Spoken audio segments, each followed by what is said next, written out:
What's going on, meaning makers? In this episode, we have Josh Graves. He is the lead pastor at Otter Creek Church of Christ.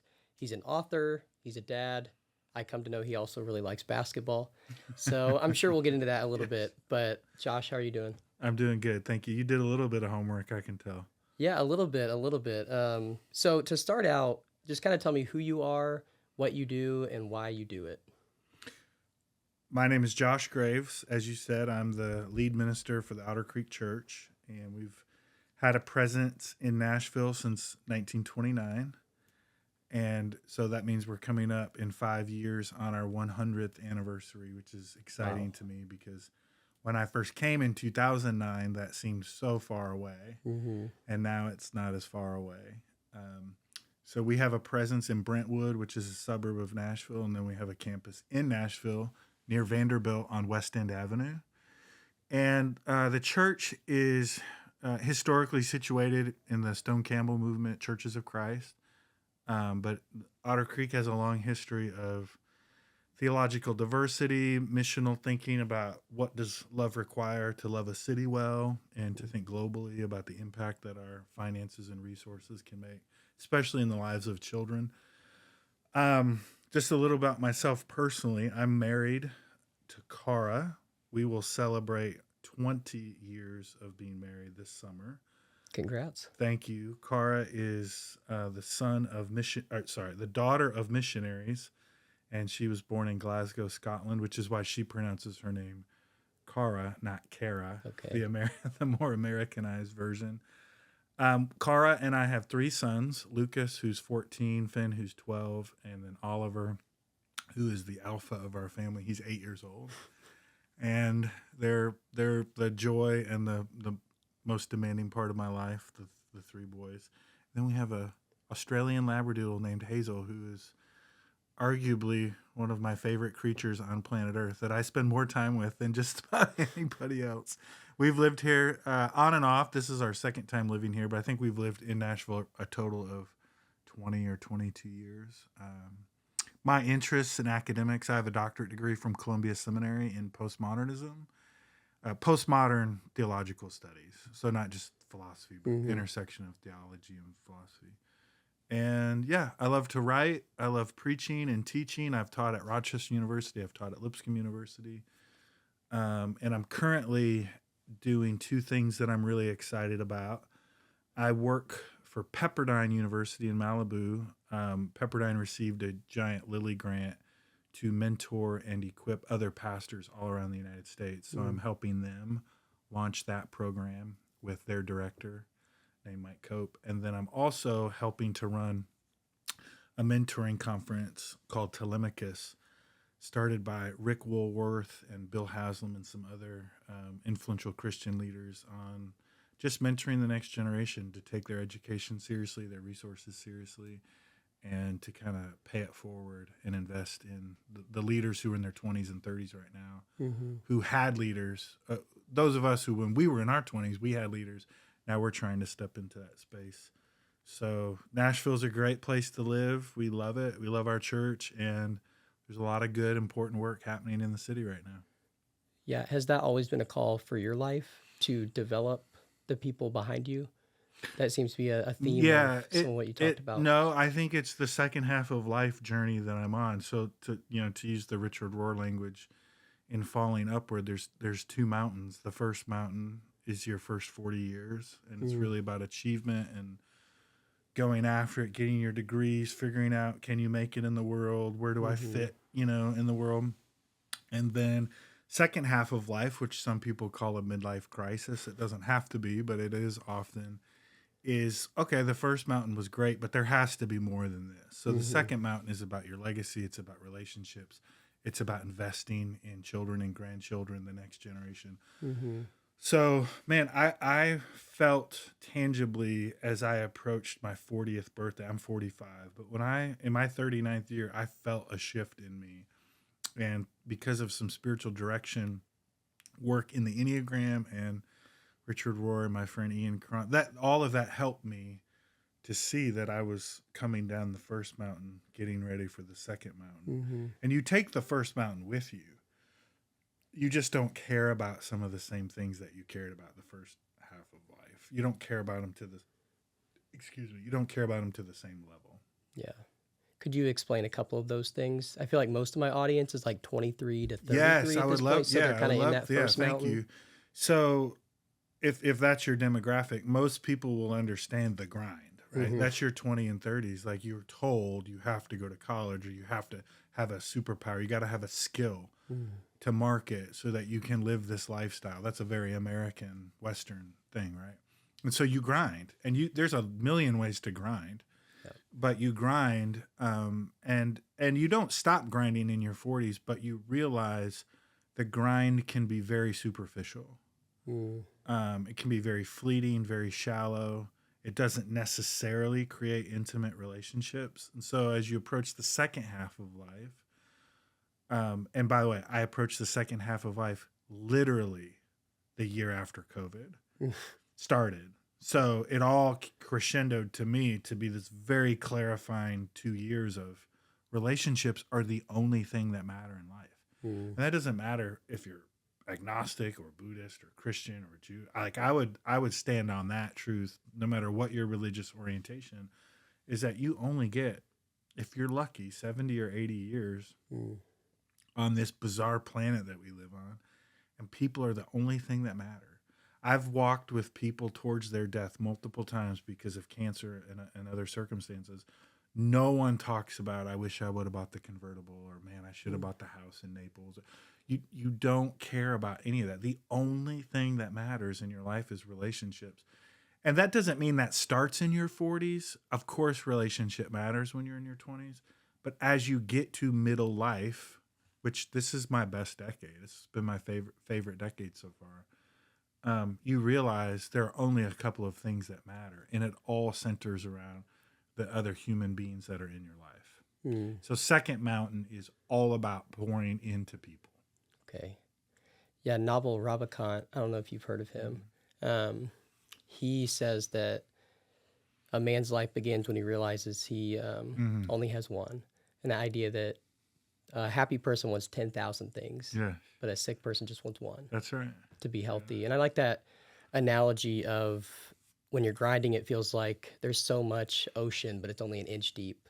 And it sounds like the second half is, it kind of just, it shrunk. It looks like a pond, but it's as deep as you can let it go. That's exactly right.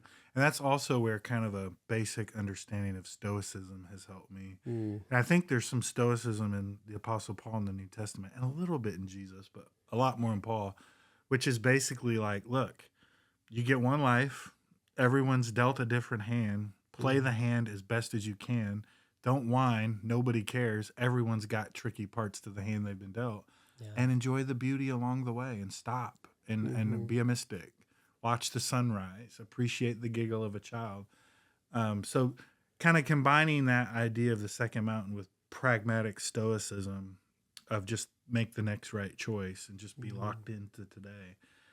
I that evaded me in my 20s because you're driven by so much anxiety of what if I fail? What if I can't finish grad school? What if I don't get a job? What if she doesn't say yes to the proposal? All those angsty things in your 20s that in American culture are a normal part. It's still really hard.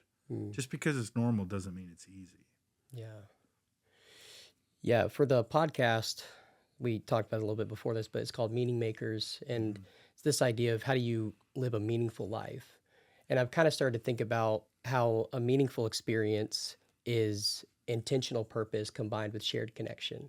And that can be connection with nature, God, other people, but there always has to be an intentional purpose. And if there was someone out there who's in their 20s and they feel like their life is kind of meaningless, they're not pursuing things that is providing meaning, what would you tell them would be the first step to moving towards a more meaningful life? Yeah, I think who's our Canadian psychologist that's all over the American? Jordan Peterson. Yeah, I think this is what Oprah and Jordan Peterson have in common. Okay. Right? As different as they are, and let's be clear, they're different. They're similar in that they're saying to people, take back your life. You have agency. Don't waste your life. Like, stop blaming. It's empowerment language, right? Yeah. When it comes from an older white guy, it feels weird. When it comes from a black woman, it feels different because of our cultural baggage in America. But, and even though they might communicate the ends differently and what a good life looks like, they're telling people you have agency. You're not a victim. Like, own this thing, man. Figure out what you want to do and go after it.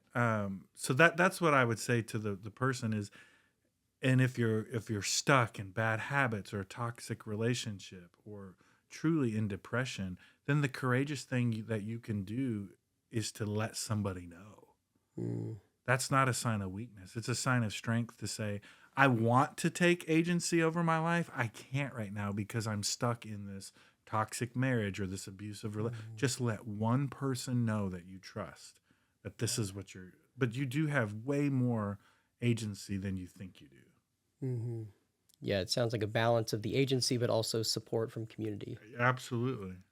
How do you as a pastor communicate that in a loving way to your congregation, to your people? Yeah. Sometimes they're the Jordan Petersons and the Oprahs, and they're the other people who are like, hey man, like just get it together. Like it's your life. Like if you're going to waste it, fine. There's like that, not angry approach, but I'm going to leave you in the dust if you don't do it. The word's escaping me about that approach. No, I know exactly what you're saying. We've all been on the other end of it, so we know what it feels like, right? Yeah. For me, this is where Jesus is very instructive, and this is kind of my wheelhouse, or at least what I think about a lot. I think, and I could be wrong, but I think what separates Jesus from most, if not all, of the great religious figures in human history is not only the way that he taught the idea of love, but his life exceeded what he taught. Most of great teachers, if they're noble, there's still a gap between how they live and what they say, but the gap errs on the side of what they teach is better than how they live, because it's just easier to talk than it is to live, right? But I think Jesus is one of those rare people in human history whose life was more beautiful than his teachings. And his teachings, regardless of if you believe him or not, I mean, he's the most influential teacher in the history of the world. It's probably not even close. So that's where Jesus's life is very instructive for me. Love was his favorite subject. You know, the New Testament is the central idea that the Trinitarian God has revealed himself in the person of Jesus, that God so loved the world that he became part of his own creation. So for me, the orientation point is love. Thomas Merton famously said, if we could just spend our lives asking this one question every single day, what does love require? Right? So twice, 2 hours ago, I'm walking down Franklin Road. We're in Brentwood. And twice I almost got hit by a car. Two people were on their phones. Once coming to the neighborhood that's right connected, coming out of it, and then once crossing Franklin going to Chick-fil-A. And they're just on their phone and almost ran right into me twice. And so, you know, my spirit wanted to express emotions in an unhelpful way. Right. And hopefully what wins out in some of those tense moments is, what does love require? And I think that's a completely different way to ask the question. When you're with somebody who's struggling or can't get out of their own way or stuck in a moment, like, what does love require for this person? And the answer will be different because love is multifaceted. But that's where, for me, Jesus has had a profound impact on how I think. Yeah, and I imagine that was not a overnight thing. No, that's right. If you would you mind to articulate the difference between that and what culture is saying right now? Yeah. Because there seems to be, you said love is multifaceted, and I think the culture, the love they're speaking is different. Yeah. Well, I think culture is complicated and it's not monolithic, right? So there's white culture. Well, what is white culture? That's very diverse. There's black culture. There's Latino culture. There's Republican culture. So just the idea of culture is fascinating and extremely complicated. But what I would generally say, kind of in American secular culture, it seems to be that there is an inherent selfishness that is wrapped around individualism, which is kind of a hallmark of European and American ways of being in the world. If you think about Eat, Pray, Love, you know, for instance, and as much as I find her a fascinating person and author, like, um, and she has admitted this, like her personal life has kind of been a mess. Mm. Even though she was on this search for transcendent meaning, and so, 5 really hard relationships later, there's a sense in which maybe the individual quest for self-satisfaction is not the most noble pursuit in the world. So I think, generally speaking, Westerners, Europeans and North Americans, are chasing uh, this idea of the individual pursuit of happiness, Mm. right? Which is even in our founding documents as Americans. It's there: life, liberty, and the pursuit of happiness, where Jesus offers the kingdom of God. Mm. And there's some ways in which those things relate, and then there's some ways in which those things are very different ways of measuring. Because essentially what everyone is asking, and this is a generous interpretation, but essentially what everyone asking is, what does it mean to live a good life? Yeah.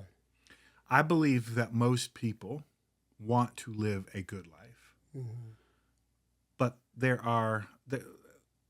a tournament of narratives in Western culture between music and art and film and philosophy and religion, even within Christianity and within charismatics and mainline. Like, a lot of people are trying to answer the same question: what does it mean to live a good life? But they're answering the question in very different ways. And so Mm-hmm. part of growing up is simply, am I willing to define what I think a good life actually is? And am I willing to critique the sources from whence I'm deriving the answer to the question? Yeah. And again, for me, this is why Jesus, if we are Jesus person, Jesus is central to the way that I answer that question. Because I think what Jesus meant by the kingdom of God was, this is how you live a good life in the image of God. This is what it means to not waste your life. Yeah. To practice forgiveness, compassion, justice, mercy, inclusion, healing, generosity, simplicity. And I don't think you have to be a Christian to do that. I know a lot of people who are not Jesus people who do all those things. Mm-hmm. But I do think that Jesus does that exceedingly well and has impacted billions of people in that pursuit over the last 2,000 years. Yeah, that's good. There seems to be this, and you might have a different opinion, but that sense of individual direction, that we all have this compass inside of us that is pointing us towards wherever we're supposed to be. And I think, going back to your mentoring piece, that's why mentors are so important and parents are so important, because there has to be some sort of direction towards these good qualities, these good values. And again, this isn't the entire American culture, but it seems like that individualism is kind of knocking at the door of those good values and telling them to stay home and not come out. Yeah. Um, Yeah. This might sound like a strange answer, but for whatever reason, when you said that, I started thinking of one of my favorite psychologists to read is a guy named Kurt Thompson. And Kurt Thompson has written lots of books, but one of my favorite books that he's authored is called The Soul of Shame. And in that book, he talks a lot about how important it is to understand attachment theory in human development. So the basic idea is, and I saw this, by the way, in Moscow several years ago when I was visiting orphanages all over Russia with the Wind Foundation, and in Siberia, that babies are born into the world looking for someone looking for them, right? So the basic idea of attachment theory is they need another human being who is searching for them, looking for them, eye contact, voice, soothing, touch, care, food, right? All of that. And so in attachment theory, when those needs are not met, then as human beings, this is how we've survived millions of years, then we go looking for those points of affirmation and human connection wherever we can find them. And we do this our entire lives, right? Everybody you meet is looking for someone looking for them. That's just a human truth.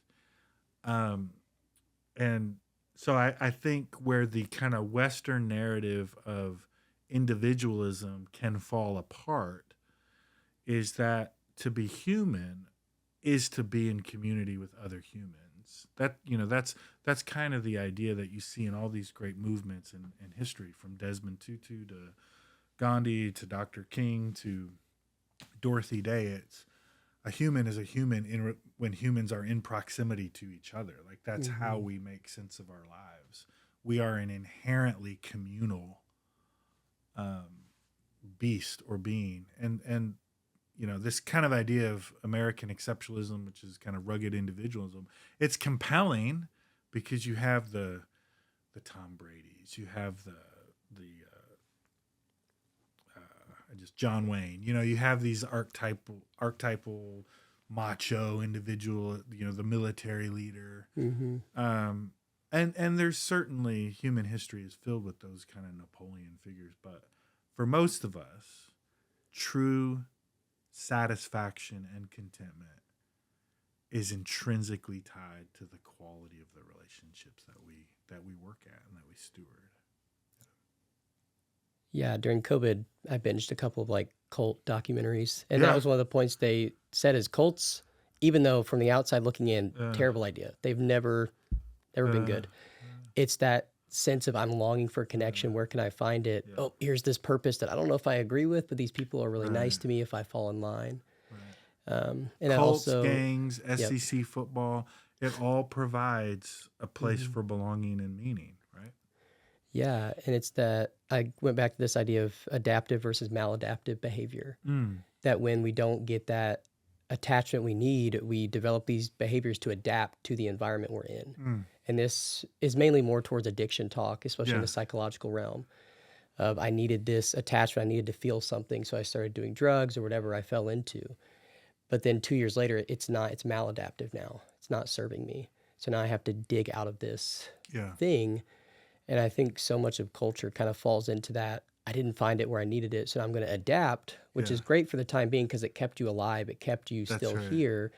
But now you're at a point where it's maladaptive, and now you're kind of pulling yourself out of those weeds. Yeah. It was a strategy that stopped working at some point. Yeah.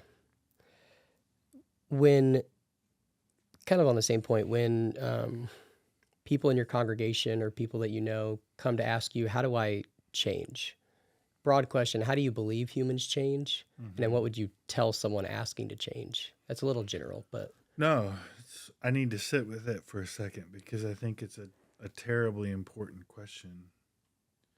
I think if I ever stop believing that people can change, I will get out of what I'm doing.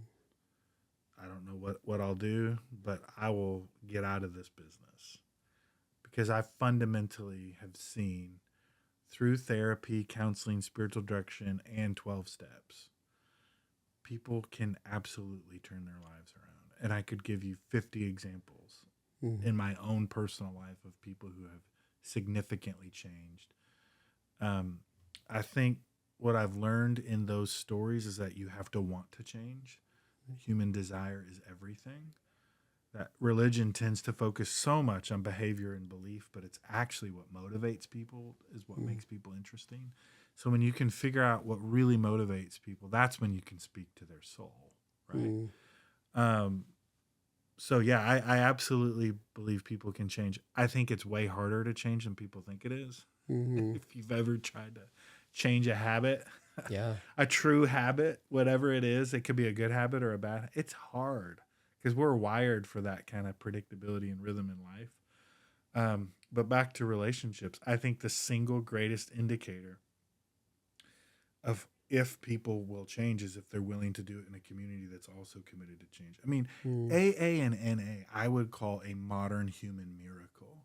When you look at how many millions of people have had their lives completely changed in sobriety from 12 steps that were based on principles in the New Testament. Both co-founders were pretty devout in their Christian faith. And AA and NA all over the world now has saved the lives of millions of people. I have a good friend who's writing a book on this right now, and he recounted a recent story. One of the founders is buried somewhere in the Northeast. I want to say Vermont, but it might be Connecticut.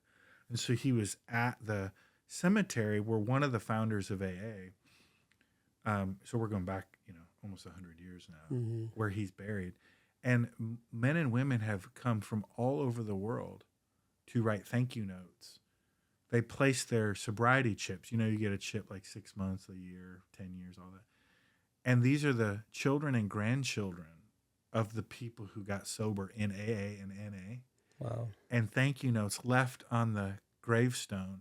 This guy's been dead for a long time, Mm-hmm. but his generational impact was that healing comes in the form of human community and relationships. And of course, AA is not explicitly Christian. They're not. That's not their purpose. Their purpose is sobriety for one more day. But they are an amazing example of, if you want to change and you're serious about doing the work, the only way you can do it is in human community. My mother's father, so my maternal grandfather, was an alcoholic for 25 years. And then he became a dry drunk. So he stopped drinking, but he never got sober.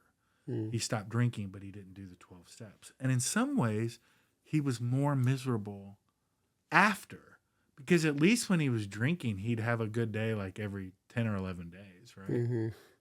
Because he didn't do the work, the soul work. He didn't deal with the root of the problem. He just dealt with the symptom, which was the alcohol.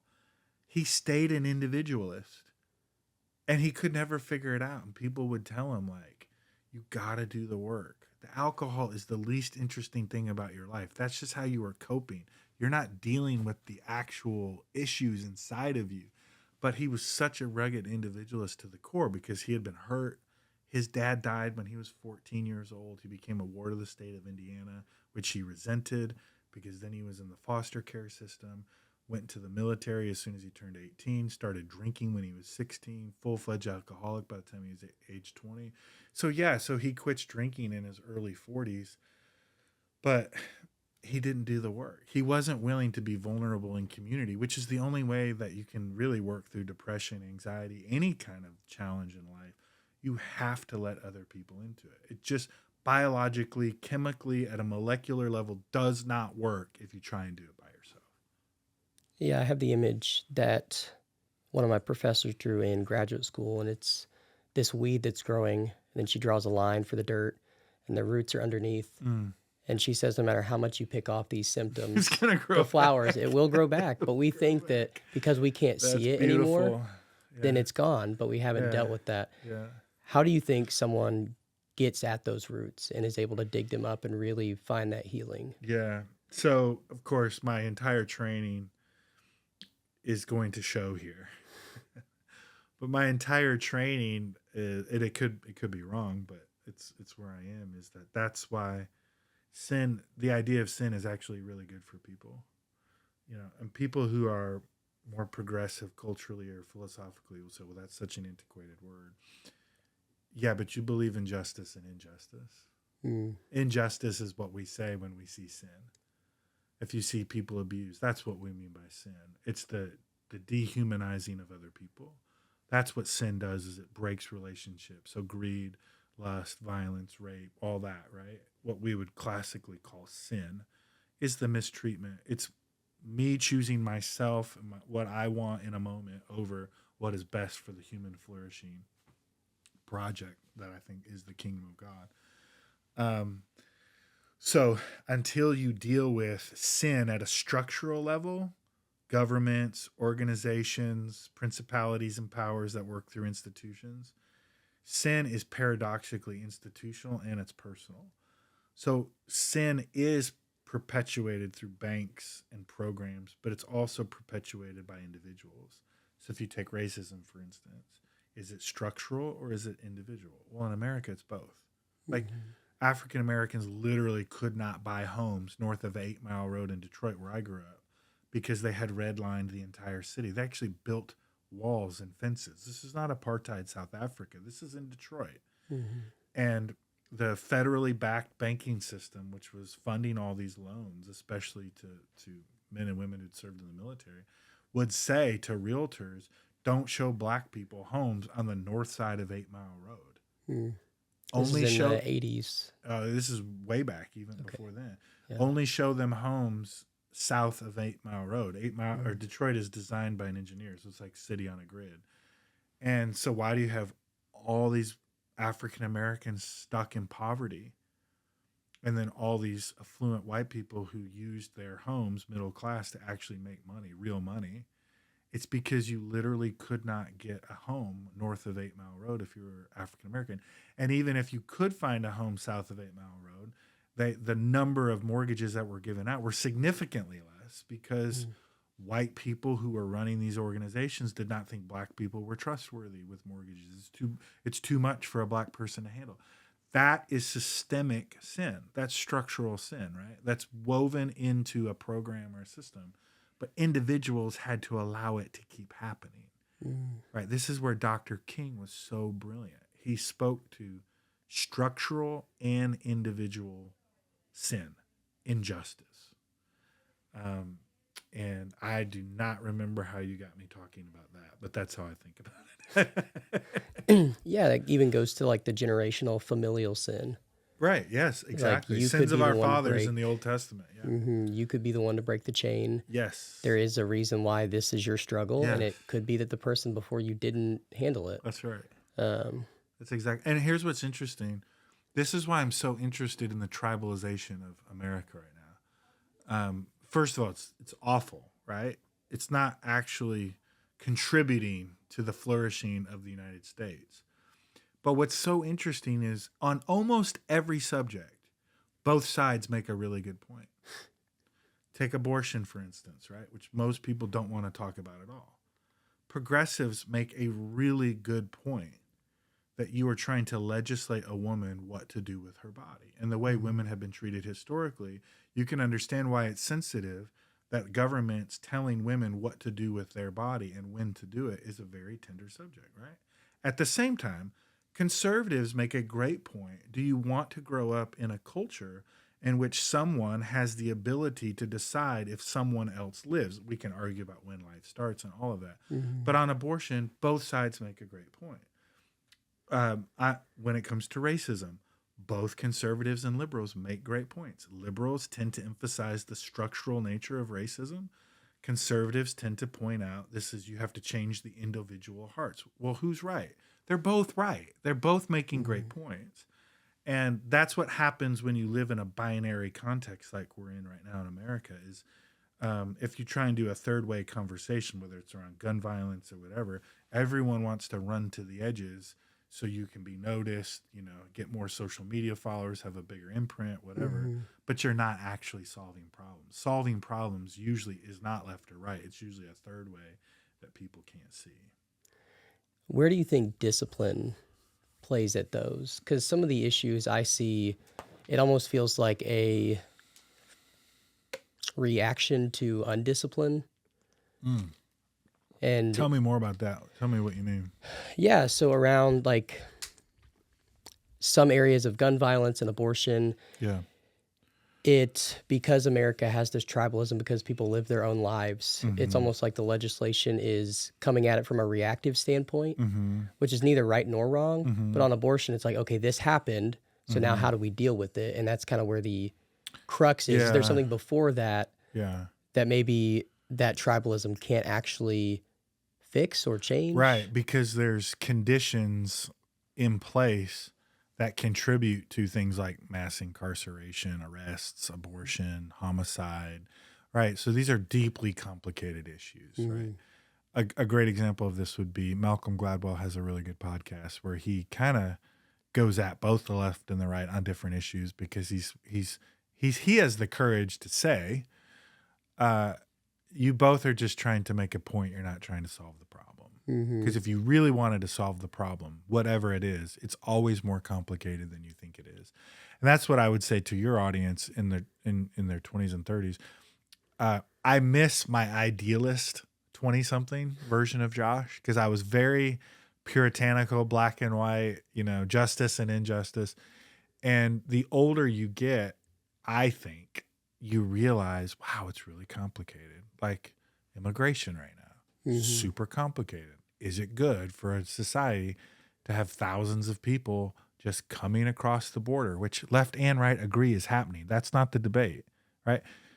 The left makes a great point. Well, look at where they're coming from. Have you no compassion or understanding of how how we came to be a country and how complicated that whole conversation is, right? Because almost everyone in America is the son of an immigrant, except for African Americans who were forced here, right? Mm-hmm. Or Native Americans who, we won't get into that, but that's super complicated. The right makes a good point. Yes, I understand they're coming from terrible situations and they want to be here, which then the left says, see, America can't be the worst place to be in the world because all these people want to be here, even though people on the right are saying, this is terrible. It's the worst it's ever been. But we don't want people to come here because they think it's awesome. And so the right makes a good point to say, yes, it's good that you're considering where they're coming from, but what will happen here? So again, both sides make really good points. And I think the point to your question is, as you get older, you have to have room for complexity and ambiguity if you genuinely want to make things better. If you genuinely want to solve problems like homelessness, it's an impossibly complicated subject. If it were easy, we would have already figured it out, right? It's not like the development of penicillin in a lab, which was also hard. But homelessness is economics, it's psychology, it's theology, it's family systems, it's therapy, it's addiction. It's like 7 things that create this perfect storm for someone to become homeless. And the right has their solutions and the left has their solutions. And sometimes they work and sometimes they don't work, but they're incredibly complicated. Yeah. Hopefully we have not turned all your listeners off by doing a little deep socio-political conversation. No, I don't know if that's what you do on your age. Okay. We go where the conversation goes. Okay. How do you think we get away from those poles, like that polarity, and get to that gray area and not be so black and white? I think you have to be ruthlessly committed to checking your friend circle.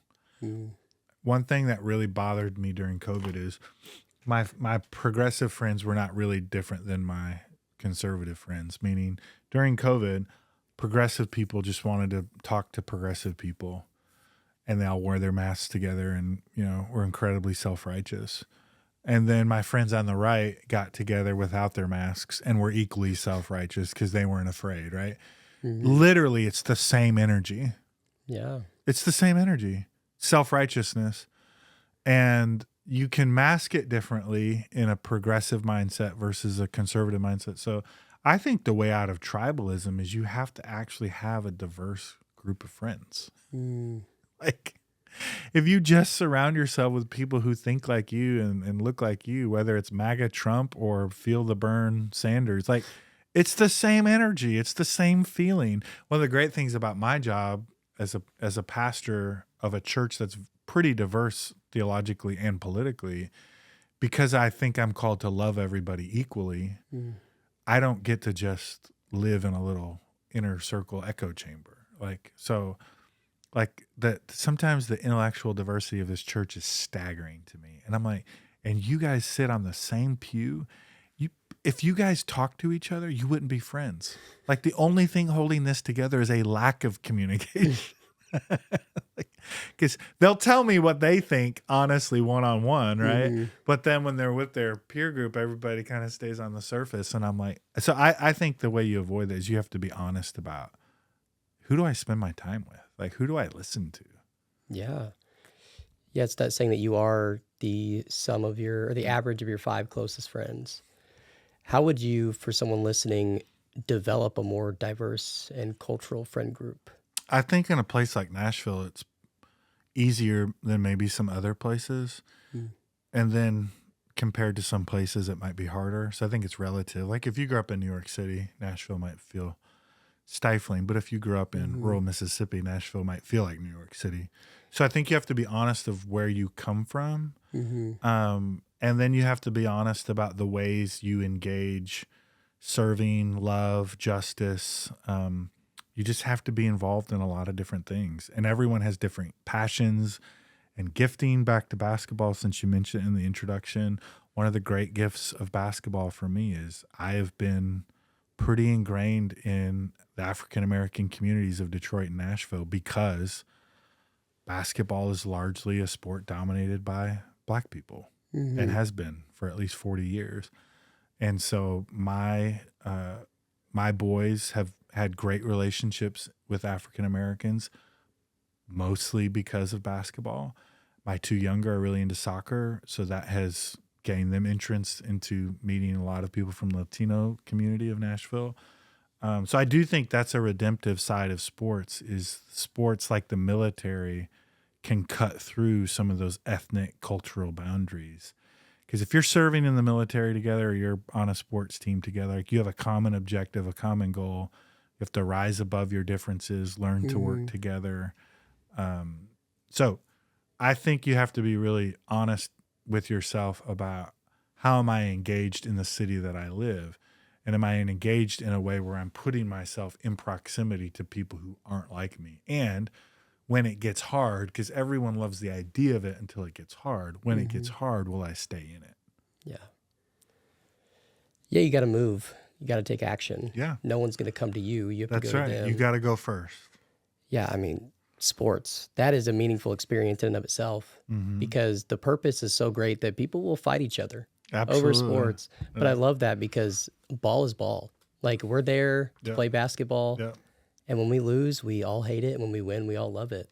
And that's such a cool glimpse into your kids' lives, how they're being able to like grow up in this diversity just through sports.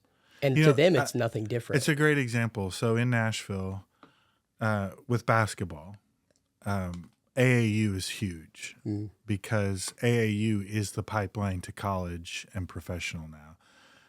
High school is great because you have rivalries and all your friends get to go to the game and you pack a gym on a Friday night in January. It's still special, but high school sports has almost nothing to do with collegiate athletics now. It's all through the travel club, right? Which, good or bad, it just is.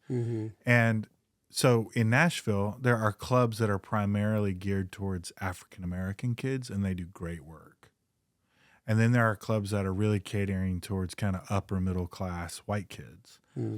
And so what we've tried to do with one of my good friends, his name's Carlos English, is we were like, this is a great example of a third way. The top clubs are either all white or all black. All meaning 98%. Yep. Why can't we create a club that represents the true diversity of Nashville? Yeah. And so we've been doing that for 4 years now, since my oldest son, who's in the 8th grade, since he was in 5th grade. And it's been hard because you know what's easy? To create a club with all upper middle class white people who kind of move in the world the same way. That there's still personality quirks and all that, but it's pretty easy. But when you start to put people from North Nashville to South Nashville to way out in Murfreesboro, all the way up to Hendersonville, I mean, you're meshing now different worldviews where people grew up. And yes, it's ball, but you're bringing all these different values. And for me, it's way more rewarding than the other way of doing it. But that's an example of what I mean. Of I'm not part of that so someone will say, oh, that's awesome. I'm doing it because there's life in it. It's just a better way to live. That's why I'm doing it. It's not to be like, oh, look at this thing that we're doing. It's just like, it's a richer way to live your life. Yeah. And then for what you're doing, because you mentioned it started 4 years ago. Yeah. Okay. I'd love to hear more about like what it's called, more of the purpose around it. Yeah. So we started what it's called the English Elite Academy. Our director is Carlos English. I'm 45. Carlos is 38, which is germane because he and I grew up within 10 minutes of each other in Detroit, but we didn't know each other because of our age difference. Yeah. So when he moved to Nashville and I got connected to him, it was just kind of this, like he literally grew up 5 minutes from the hospital I was born in. Oh, wow. And he was born in a nearby hospital. But so the idea is that, again, many clubs in Tennessee are 95% black or 95% white.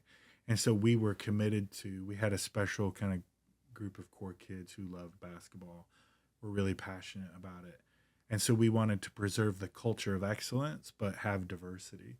So we've been very intentional with our current club is 2028. So these are current 8th graders. And we play nationally all over the country for English Academy.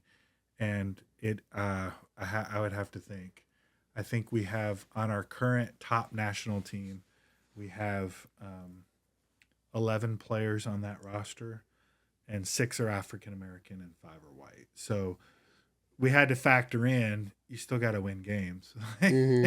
because it's competitive, right? Yeah.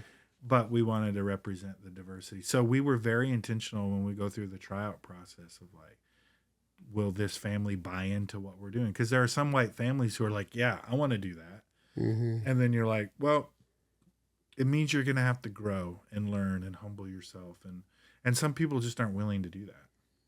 Yeah, especially with sports, because once you get into it, Right. it's very different than the start of it. It is very different. It's like the Mike Tyson. Everyone has a plan until you get punched in the face. Yep. You go to, like, we always find out, like with different families who really want to be.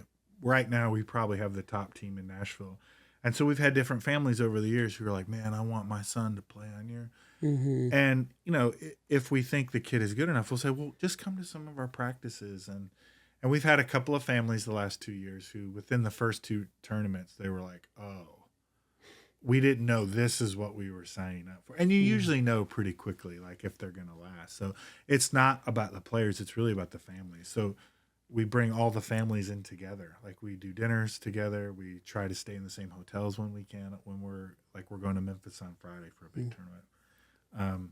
So it's family units learning. It's really intergenerational, especially because they're 14. So I have no authority over a 14-year-old kid that's on my team other than my son. But so it's really the families learning to kind of share life, and we've had some beautiful relationships forged out of that experience.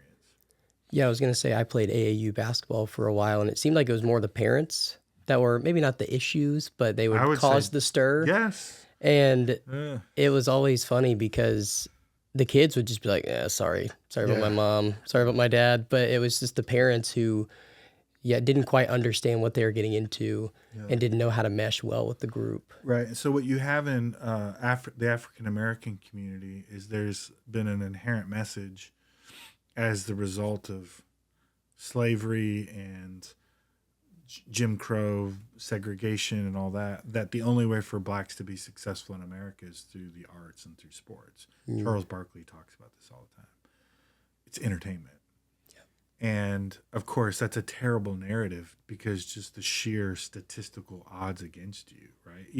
Even to play any level of college basketball, it's like only 5% of high school athletes ever play at any collegiate level for 1 year. It's like less than 5%, less than 6%. So in the African American community, the AAU is complicated because you have some parents who feel like this is the only way for my kid to do something special with their life, right? And in the white community, which you have, are dads who are living out their unfulfilled dreams through their sons. That happens in black community too, but it really happens in the white community. And so we just name it. And some of those families just don't last in the culture that we have because it's bigger than basketball, and we make them show us their grades, and they have to do some volunteer work, and so we make it more than just what's our record at these big tournaments that we're playing in. But yeah, there's we're a long way off from talking about deconstruction and postmodern philosophy and Stoicism. Now we're talking about AAU culture, which I love it. I love it. Yeah, I have a 3-year-old son, and some of my friends and my little brother, the narrative has been, you got to start Project Messi now. You got to start Project Steph Curry now. And my son, he loves sports. Like he can. What's his name? Samuel. Okay. And he's very good. But as a dad, I'm trying to have that posture of no matter what you do, it's going to be good with me. But yeah, it's that cultural narrative that like, oh, well, I mean, he's showing some signs. Like, yeah, when he's 7, he might start wanting to paint, or he might want to play an instrument. Like, it doesn't matter to me. But it is like a daily posture, because sometimes he'll hit the ball off the tee and I'm like, okay. Yeah, I saw that. Yeah. Twist the wrist a little more, and you're trying to like give pointers, but also make sure it's something he still wants to do. I think what's crazy about being a dad is you have a front row seat to their lives. Mm-hmm. You have a huge influence that, if stewarded correctly, means those children who grew up around your environment, your ethos, your way of moving in the world, can grow up affirmed, loved, confident, compassionate towards other people, but it's also tremendous potential to ruin them in some ways, right? And I always tell people, I'm not trying to be a better dad than my dad. I'm trying to just be exactly what he was. If someone says, I think you're close to being almost as good a dad as your dad was, I'd be like, I'll take it. I'll take it. I'm not trying to exceed him at all. He was fantastic. He never pressured us. He was always there. He showed up for everything, non-anxious presence, encouraging, loving. I genuinely knew he didn't care how I did, other than he just wanted me to do well because he knew it would bring me joy. But I think when you have children, you cannot hide. Everything that's inside of you comes out, man. You cannot hide because they are going to pull it all out of you, whether you want to or not. And you will see the worst and the best in yourself sometimes in the same day when you've got those little eyes staring back at you and it's like 50% you. They observe everything. Yeah, they observe everything. They catch everything. They miss nothing, man. And that is a wild ride for sure. Yeah, I'll be driving and someone will cut me off and be like I'll just be like, come on, man. And I hear my son in the back, come on, man. I'm like, ooh, all right. Thought he was asleep. He's listening. What are you doing? I know. Yeah, I've never been a cusser and I don't, but there's sometimes where I'm like, I might let something slip and then it's like, oh, he's listening. I know he's listening. So I have 3 children, all boys. So that's just an interesting dynamic. We wanted a girl. We got all boys. Yep. But I've noticed, especially when they were really little, however I talk to Kara is how they talk to Kara. Because they're just mimicking. They don't have the ability to process. They're great recorders, terrible interpreters, right?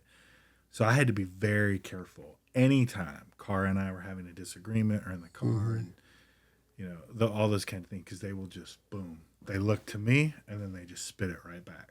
Yeah. But anyway. Yeah, that's so true. Yeah. My wife and I, when we're having a strong disagreement, it's like, all right, we have these rules of we don't raise our voice, we don't speak, not resentfully, but we don't speak with like that tone of voice where we're just condescending almost, like where it's hurting. You're trying to hurt the other person. Yeah, and like we had to create boundaries around that because with kids, they're always listening, and we noticed that if I was speaking condescendingly to her, Samuel would turn around and he would say something, and we'd be like, "Hey, you don't talk like that." Parrots. Yep, Right? we're like, "Don't talk like parrots. that," and he's like, "But you just did." Yeah, that's fair. I'm like, well, it's different. It's different when you're a parent. Do you think that I read your book, The Simple Secret, and you talked about your dad quite a bit. Now he would do some night shifts and he would still show up to your games. Do you think that example of fatherhood has really solidified from the beginning, like your posture of being a father? Without question. It's been really easy for me to be a dad. Being a dad is not easy, but it's been easy for me to be a dad because of the example. And when we think about example, it's not just like, what did my dad do and now I'll do it. That's not what it is. It's that his soul, his non-anxious presence got into me at such an early age that, and I talk about this in the book, that one of my big epiphanies is that the voice of God in my life is my dad's voice. Yeah, and that became your inner voice. That's my inner voice. Yeah. This is my son, whom I love, with him I'm well pleased. So instead of messages of shame, rejection, resentment, which are always going to be there at some level, but by far the strongest voice is affirmation. Yeah. Because that's just who he is. So I could not wait to become a dad. I couldn't wait. And my wife was much more reluctant. And part of it is I'm older than her and all that. But I couldn't wait because all my core childhood memories with my dad are positive. Yeah. Like I don't have one real legitimate gripe towards my dad that would hold up in the court of public opinion. Yeah. They're all just, he was really intentional with us. And he was just with us all the time. Like he took us everywhere. He included us in every part of his life. And he worked hard. He did a major career shift halfway through life. So it hasn't always been easy for him, but man, he just included us in everything that he did. Like people knew his name's Phil. If you include Phil Graves, like you're getting one of his kids. Like the twins, I have a twin brother. Either the twins are coming, they're all three coming. One, like you don't just get Phil, you get Phil plus. And I love that. We always felt like he genuinely wanted to be around us. Mm-hmm. Yeah, that's Dave Clayton does that a lot through Ethos. Like there's a once a month men's prayer group. All three of his kids are there at 6 a.m. Like they will always show up if there's anything. Yeah, they roll deep. Clayton's roll deep together. They roll deep. They are everywhere together. And I love it because it's the family aspect of, if this is something worth me doing, it's probably worth them doing as well. Doesn't matter how young they are. He's been doing that since Judah was 2. Yeah. This is what Richard Rohr talks about so much with the father wound. He says everyone is stewarding a father wound. And it may not even be their biological father, but it's looking to older adults when you're young to say, do I belong? Do you want me here? And it could be a teacher that plays that role, a grandparent, a coach, but kids are always looking for someone to speak into that father wound. Almost every basketball trip I take my oldest son on, at some point in the trip, I will say, I don't care if we win. Not really. Like, I might be mad in the moment, but an hour later, I'll be like, where do you want to go? And I'll say to Lucas, if you don't play well, like, okay. And I told him, I was like, all of this is a giant excuse to be together in different cities with people we love doing something hard. That's all it is. It's not about basketball. It's about being together and doing something hard with people that we love. And it's to the point now he's an 8th grader, so he'll be like, I'll start to say it, and he'll be like, I know. It's about doing something hard in a new city with people that we love. But I go out of my way to say, just make sure you know why we're doing this. Yeah. And that way, when he's 25, it won't be basketball, probably, right? It will be something else, but we can go to new places, doing hard things with people that we love. And then we can translate that into other things. But that's what's great about being a father. Yeah. It's wild. It's weird. Yeah, in my own... It's not always fun. No. No, the most unfun parts for me are when there's that discipline piece comes in. Yeah. Because then I'm more of the disciplinarian. Yeah. And so my wife sent me a text the other day. We just transitioned Samuel to a toddler bed. And then we have Caroline, who's 18 months. And she was like helping him get adjusted to it, helping him take a nap. And he was like, Mama, you're so nice. And then in the very next text, she says, and he also said, Dada's not nice. I was like, all right, it's just what I get for being that stern disciplinarian. My wife is the disciplinarian for sure. She's an Enneagram 1, which is like the reformer.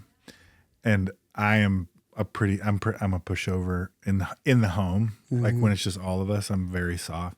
And when Finn, our middle son, was 3 years old, he used to go around. We have no idea like how this all, but he used to go around.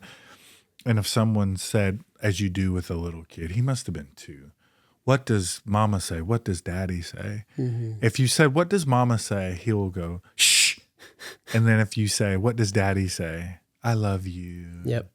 And it used to drive my wife crazy because she's like, I spend way more time with him. I do way more for him than you do. And when someone says, what does mama say? He says, shh. Yep. Yeah, I relate to that on that side very much. This has been good.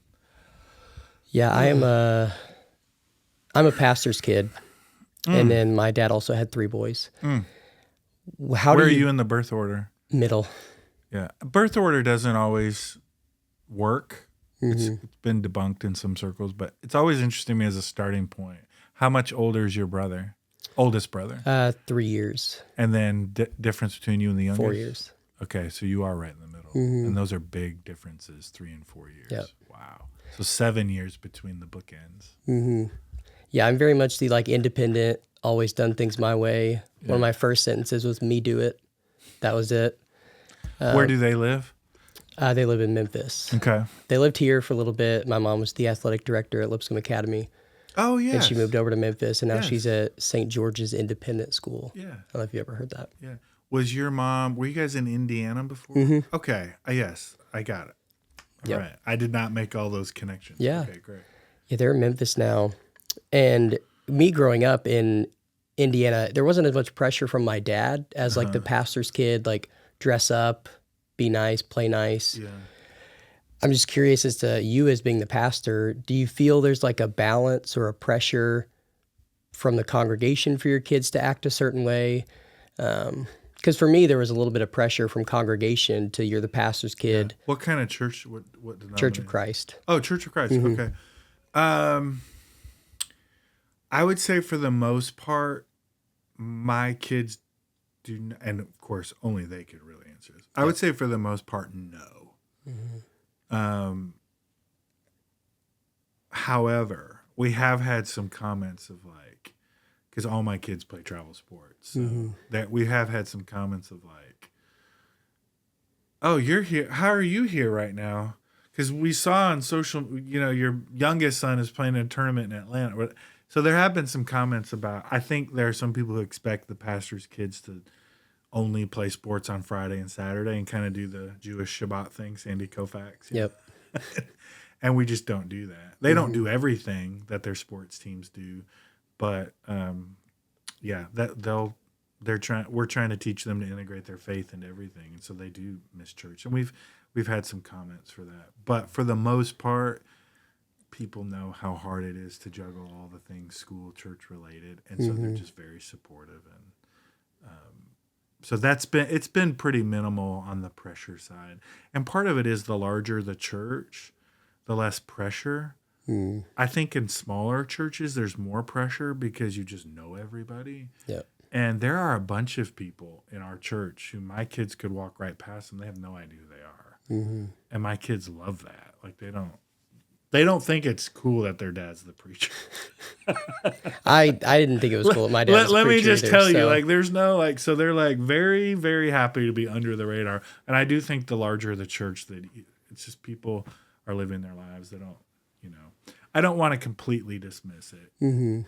Because there will always be a dynamic of the person who has the microphone, who talks the most about life. Well, what are his kids like? Yep. Because there's something to pay attention there. But I hope, for the most part, they don't feel that. Yeah, one thing my dad really did a good job of once I got a little older in middle school, high school, and started asking questions or feeling that maybe not pressure from other people, but my dad's the pastor. I need to act better. I need to make sure I keep a good profile. He was like, you can do what you want. Yeah. Like, if you don't want to come to church today, like, then I will support that. He gave you that space? Yeah, he gave me the autonomy and the space. That's interesting. We have not given our kids that. Yeah, it definitely changed a little bit in high school. Yeah, that's probably coming for us. Especially once I could drive. Yeah. Then he was like, you have a car, like, Yeah. we want you to still do this because it's a community. Yeah. But it was that base layer that he laid of church is important. Here's why it's important. Yeah. But same thing, like with sports, we were not always there. But he didn't care about what we wore. Other people did. Our congregation was like 300, so you knew pretty much everyone. So if I wore a sports jersey, like, I'm a big Manchester City fan, so I'd wear a Manchester City jersey, and someone would be like, why are you wearing that to church? I'm like, because they play at 10:30. Like, I want to support my That's team. where I would rather be if you really want to Yeah. know. I want to be at home watching the Man City, Man U. Yeah.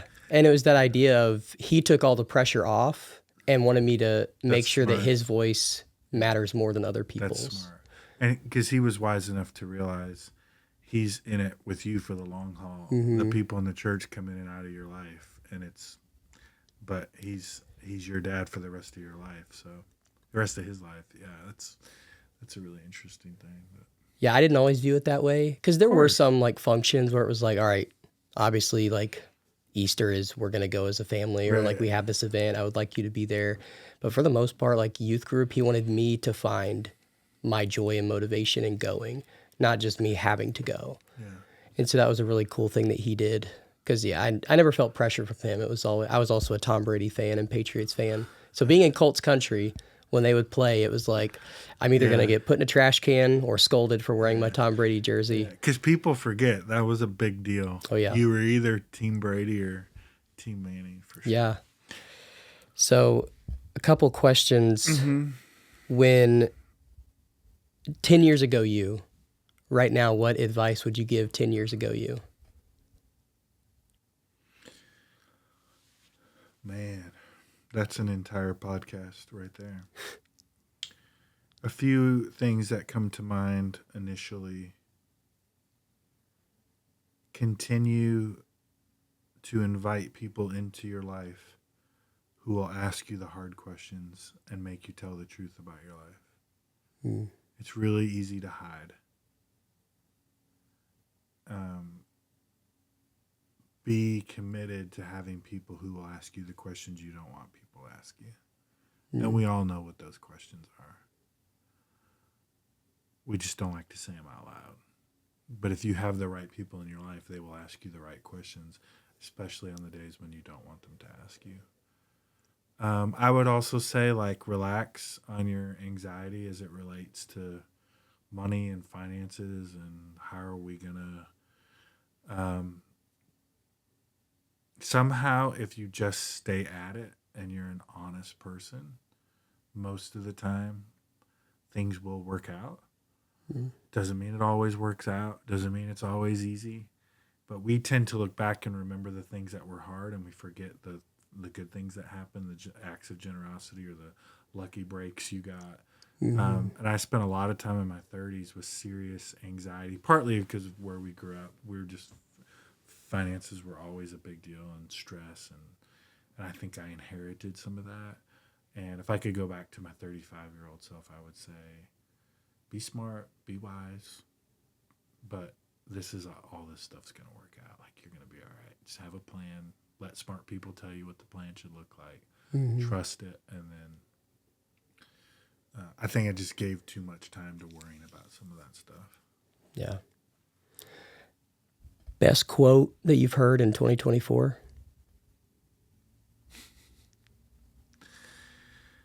Best quote of 2024. Man. That's the hardest question you've asked me because I love quotes. Yeah. But you put specific conditions. It has to be 2024.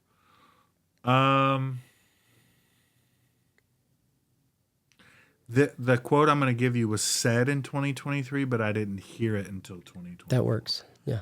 Okay. It came from so Stephen Colbert and Anderson Cooper have had a couple of conversations publicly about grief. And I don't even remember which version or which episode this is from. But the basic idea from Stephen Colbert is no one should expect to live a life that is absent of suffering. And it is incredibly immature and selfish to speak in a way that assumes that you should be exempt from the suffering of the world. That you don't have the right to enjoy and expect the love and the blessings of God if you're not willing to also deal with the tragedies of life. Because they all are part of the package deal. Yeah. And the way he frames that out of his own life, I just encourage your listeners, you can just Google Colbert and Anderson Cooper. They are some of the most sacred conversations. Cooper, I believe, is agnostic. Colbert is devout Roman Catholic. And they just have this beautiful connection point because Colbert lost two of his brothers and his dad in a plane crash. And then Anderson Cooper lost his brother to suicide, and he lost his dad to a heart attack or something when his dad was in his early 50s. So they bonded together through Cooper's podcast over the idea of grief. And what does it mean to grieve well? And that's where Anderson Cooper was asking Colbert, and Colbert says, you have no right to ask God to be exempted from suffering. And I just love how he turned that around to kind of our American entitlement and infatuation with Disney, and I want everything to work out. Yeah. Yeah, this can be the question we end on, but as far as finding meaning in grief, how would you answer that question? Man. Like, for me, I lost my older brother in 2022 in the fall. And how old was he? 29. And, well, I guess he was 28, about to turn 29. And it was pretty shocking. Within 6 days, he got sick and passed away. And I found myself, it's that like ebbs and flow of the waves of grief and finding meaning through that. And so how would you and you can even just talk to me about this, like finding meaning through grief. What does that look like from your perspective? Yeah, this is really fresh for me for a number of reasons. All of my grandparents are dead now, Mm. which means not only did I have to, at some level, grieve each of their deaths, I had a different relationship with all four of them, right? Two of them I was really close with. And the thing I had to grieve when my grandmother died in 2020, she died of COVID. Mm. Um,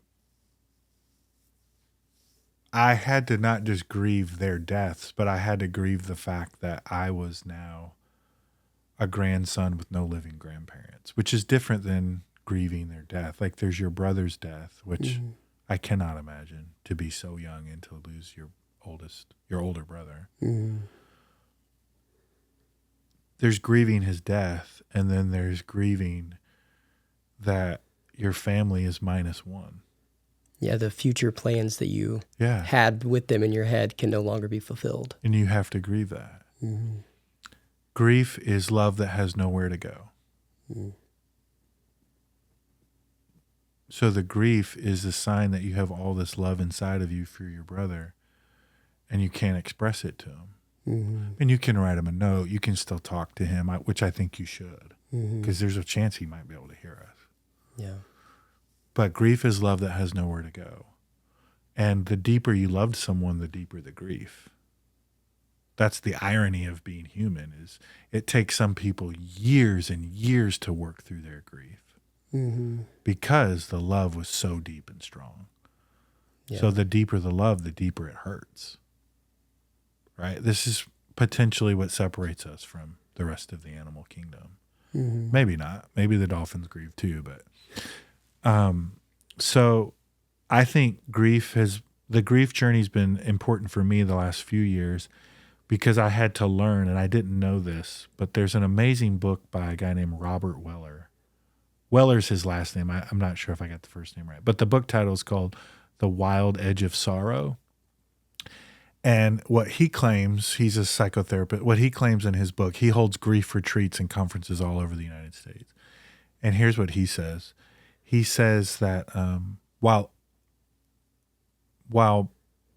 a good percentage of the population will experience some form of depression, everyone will experience grief. Mm. And grief and depression are not the same thing. They're cousins, but they're not the same thing. And if you are depressed, you will definitely go through grief on the road to depression. But just because you're grieving doesn't mean you're depressed. Mm-hmm. So what I realized about a year ago is I thought I was experiencing a mild form of depression, which I had never gone through before. But what I was actually experiencing is what Weller calls chronic grief. Mm.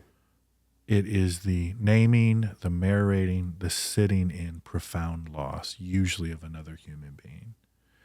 And you not only grieve the past, the present, but you grieve the future that was robbed. Mm-hmm. So with your brother, not getting to watch your children grow up. Yeah. Like you have to name it. Mm-hmm. You have to talk about it. Because death is a thief. And so when something is stolen from you, it gives you this profound sense of injustice. People in their late 20s are not supposed to die. Yeah. That's not how this is supposed to work. And then the fact that it happened so fast, it wasn't cancer and it took him 18 months to die. And so you got to say goodbye over and over again, which would still be terrible, but it's a different way of grieving. The fact that it happened so suddenly feels like an even deeper theft, right? It's like a chaotic theft. So for me, the work of grief is, again, this is kind of back to theology, but there's the world as it should be, what Jesus called the new heavens and the new earth. And then there's the world as it is. And so what you experienced in your brother's death is an acute awareness of how far the gap is between the world as it will be and the world as it actually is. Mm-hmm. And the tears, and I don't know this, but I'm told this, that tears that form in the human body from grief are substantively different than other tears that we form. That they can actually be chemically analyzed. So grieving is actually part of every civilization, regardless of religion or skin color. That and we're emotionally stunted in the West in that we do not know how to grieve. This is why there's nothing more awkward than when you have a white person go to a black funeral. Right? Because historically, African Americans grieve better than European WASPs, historically. And that comes from West African culture all the way to black churches in America. If you ever want to make a white person feel super awkward, make them be the only white person at a black funeral. They don't know what to do, right? Because in white culture, we don't have mechanisms for grief. So Weller argues, if you don't grieve, if you try to suppress it, it will always come out toxic through stress, anxiety, addiction, sex addiction. Like, it will come out sideways because it's this living spiritual thing that's inside of you that has to be dealt with, and you can't skip it. You can't do an end run around it. You have to walk through it. Yeah. And so you're still, I would imagine, walking through.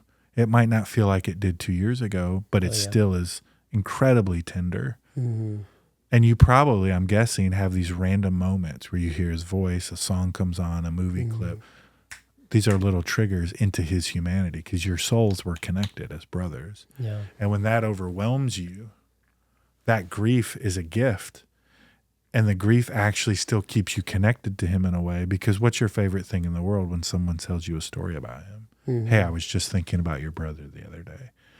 There's probably nothing that means more to you than when someone says that. Yeah. Do you remember the time? It's because you're connected to his actual soul, his actual person. Yeah. But I cannot imagine, like, as close as I am to my twin brother, I can't imagine losing a brother like that at that young of an age. Yeah, it was, I don't know what, me personally and as a family, just being spiritually connected, I don't know, because it really is that hope, right, of the new heaven and the new earth, where that gives me that peace that transcends everything that anyone else should say. Because when it happened, I mean, yeah, you weep a lot, and a lot of the weeping wasn't even for me, it was for my son, because he and my son were really close, and he was so like, you were not just grieving for you were grieving for your son, who's not old enough to grieve in all the ways he'll have to. Yeah, it was the questions of like, where's Uncle Hunter? Where's this? And so it was navigating not just my grief, but trying to help him understand that he's somewhere else and that we can't see him right now, but we'll see him again. And yeah, I don't know where I would be without that spiritual anchor that really, like, my dad and mom created in us, then their parents created in us. So it's like the generational positivity that we talked about earlier. It wasn't a negative thing, it was a positive thing where they kept the family together. And yeah, it was sweet because COVID sucked in a lot of ways, but one of the good ways was my older brother moved back home to be with the parents. They moved down here. I lived right around the corner with my wife, and so we'd go for like family dinners for a lot. It was just good because I feel like we really rekindled our relationship before his death, and that made it a lot deeper and hurt a lot more. But like, there are zero regrets with that. But yeah, everything that needed to be said had been said. Yeah. And like the last thing we said to each other was like, I love you. And it was a moment where, yeah, the grief is hard and no one should die that young. But I know that there wasn't anything left on the table. And like, that's the podcast. That's kind of a big thing. This is how I'm trying to create meaning through it.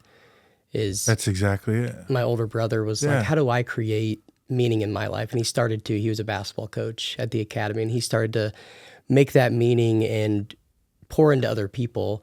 And so his struggle is now what I'm trying to answer with this podcast. It's like, okay, how do we... So this podcast came out of your grieving and the loss. That's amazing. So he's still here. Yeah, he's still here. He's He still drives the podcast, and Yeah. yeah, you know, it's one of those things where you wish that, man, I wish I would have tried to solve this problem sooner, but through the death, I realized this is how his legacy can continue. Just don't ever stop talking about him. Mm-hmm. There's nothing I can add to that. Do you have any last parting Just thoughts? thank you for the courage to keep telling that part of the story, because that's what people need to hear about. Mm-hmm. Yeah, thank you. Yeah, I appreciate you being on. You got it. Anytime. Let's do it again. Let's do it again.